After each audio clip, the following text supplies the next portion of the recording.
So I've just finished watching the Leafs versus the Tampa Bay Lightning in Game 7 of Round 1, and to say that I'm baffled is an understatement.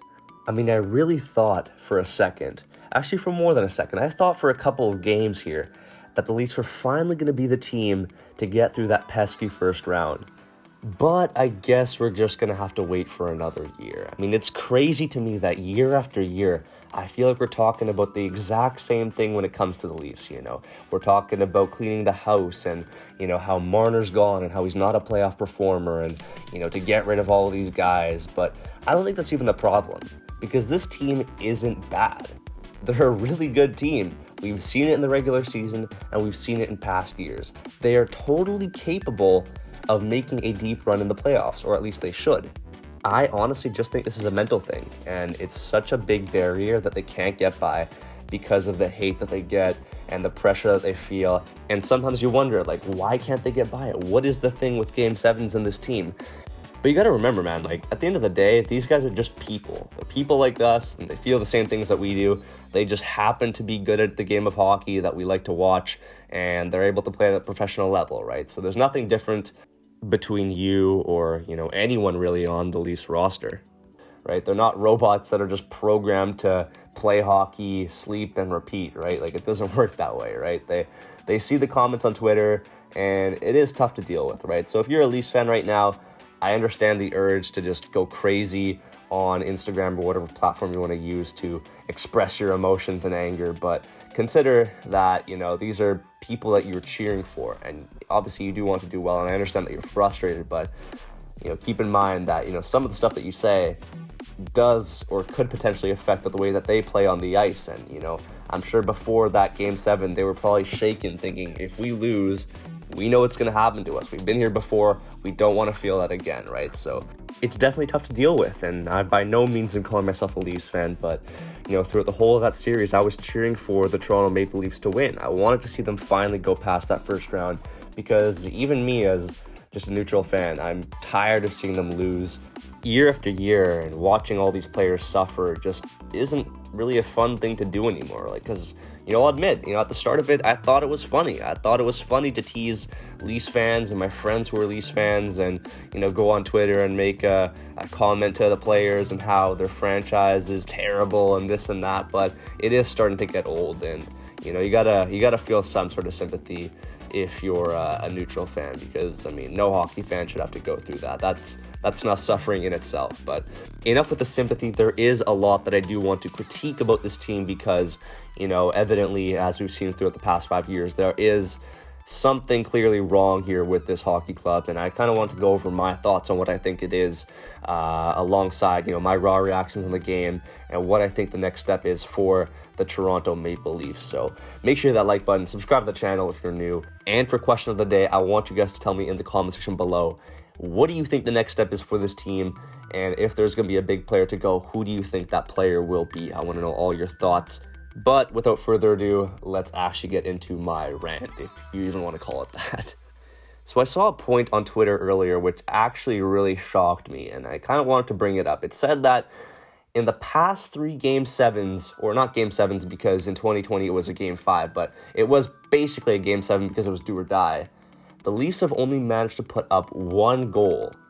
One single goal in 3 must-win games. That is absurd. They got shut out in 2 of them. They managed to score today. Morgan Rielly got one past the glove of Andrei Vasilevsky. It was a perfect shot, but it has to be better than that. There's no excuse.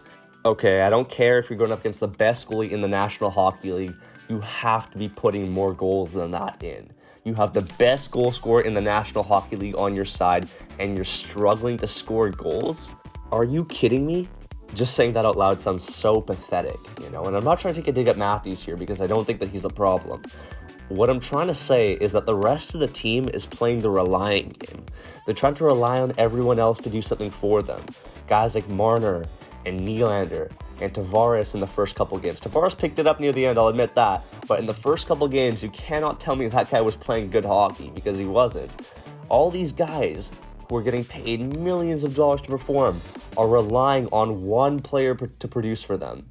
And when he gets shut down, they're not stepping up. And that is a problem. That is why they're not scoring goals, and that is why their secondary scoring has sucked all year. It's simply because they're relying on other people to do their job for them. I just finished watching a Mitch Marner interview, and I saw him crying out there saying, oh, we're tired of feeling like this every year. We're tired of losing in Game 7. And although I do feel bad for him, Marner is never stepping up. You know, it sucks because he's capable. We've seen it in the regular season every single year, but as soon as it comes to the postseason, the guy never shows up, and I just don't know what it is about him and why he can't play well in the playoffs. We thought he was going to play well at the start. He scored a couple goals. I think he scored 1 or 2, but then he just dropped off when it got really important and when they needed him the most because Matthews was getting shut down. So I don't know what even to say about that, but it really does suck to see because Marner, seems like a nice kid, and, at the end of the day, he's getting a lot of hate, right? So I don't like to see it, but, the guy needs to be better if he wants his team to go through because, that's just not a good enough effort. I'm not even really going to go into detail with Nylander because it's kind of the same thing, but for him, he was really streaky. It looked like at some points he really cared about it. He was going after pucks, making nice, board battles, winning that stuff, and scoring some goals here and there, making nice passes and whatnot. And, there were other times where he was just kind of floating around, not really caring about the game or realizing what's at stake.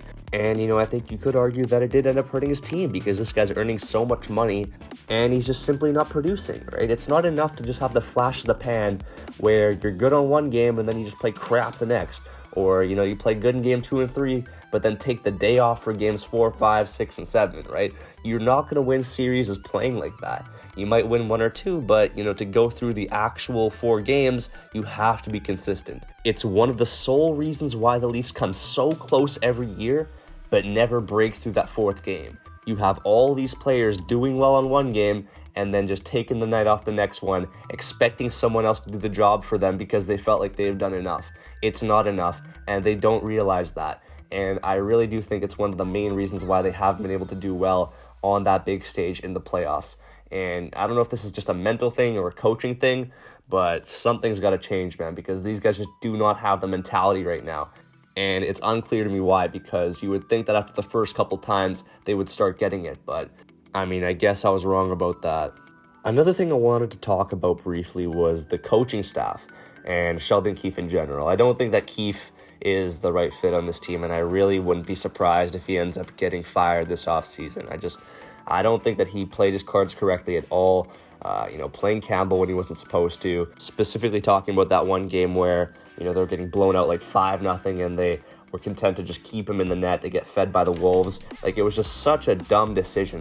Why would you do that to the guy? He's your number 1 goalie and you're just knocking his confidence on away soil. The fans are chanting his name and it's just not a good time. You want him to rebound.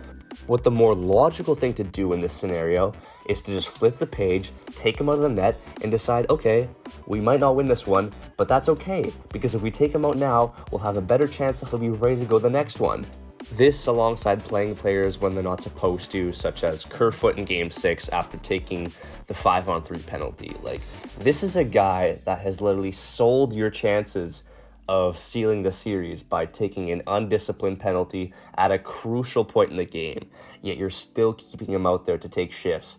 He didn't even do that well. He missed a breakaway, and he was giving pucks up. It just wasn't his game, so why would you continue to play him? And I'm not even going to blame Kerfoot. Obviously, he shouldn't have taken that penalty in the first place, but it's Keefe's job to keep him off the ice when he makes a mistake, to discipline him so he doesn't make the same mistakes in the future. So I don't know what that whole deal was, but Keefe just does not care about who's out there and who isn't. He'll just be willing to roll lines like it's Pee-wee hockey. But newsflash for you, buddy, it's the NHL. You actually have to learn how to cut your lines and play who's playing well accordingly so you can have the best chance of winning. I'll talk about Timothy Liljegren. I don't understand how that guy wasn't getting minutes. But you have guys like Justin Hall out there every second shift. It just doesn't make sense to me when that guy who is a literal liability out there, coughing up pucks, making stupid decisions, is just getting the start over these young players who I think deserve a chance. But I don't know, man. Overall, there are a ton of things wrong with this team, and I think we might be seeing a yard sale this year. I think that this is finally the year that we see things just get completely blown up with Kyle Dubas. And it's going to be interesting to see what moves he makes because, clearly this isn't an ability thing. This team should be well equipped to go far into the playoffs. I mean, I've said it before in my bracket challenge video, and I'll say it again right here. If they could get past that first round hurdle, they were gonna make a deep run. I had them nearly in the Stanley Cup Finals, I think losing in Game 7 of the conference finals, but they couldn't even get past that first hurdle. I had Tampa Bay losing to the Leafs in 7 games, so I was off in that prediction by 1 goal, which is pretty crazy, but I mean, it just goes to show you how close it can really be and how hard it is to predict that sort of thing. But I mean, who knows how far they would have gone if they did end up getting past Tampa Bay and into that uncharted territory in the second and third rounds. But I mean, I guess that's a mystery for another time. So we'll see where this ends up going in the off season and heading into the next season. And I mean, I know I sound like a broken record here, but realistically, man, like, how many more chances are they going to get before you really start to see things change? So that's up for you guys to decide in the comment section below for question of the day. I'll remind you one more time. What moves do you think they're going to make in the offseason to try and get past that first round next year? And yeah, man, that's pretty much all from me. Let me know. Subscribe to the channel, like the video, and I'll see you guys all in the next one. Peace.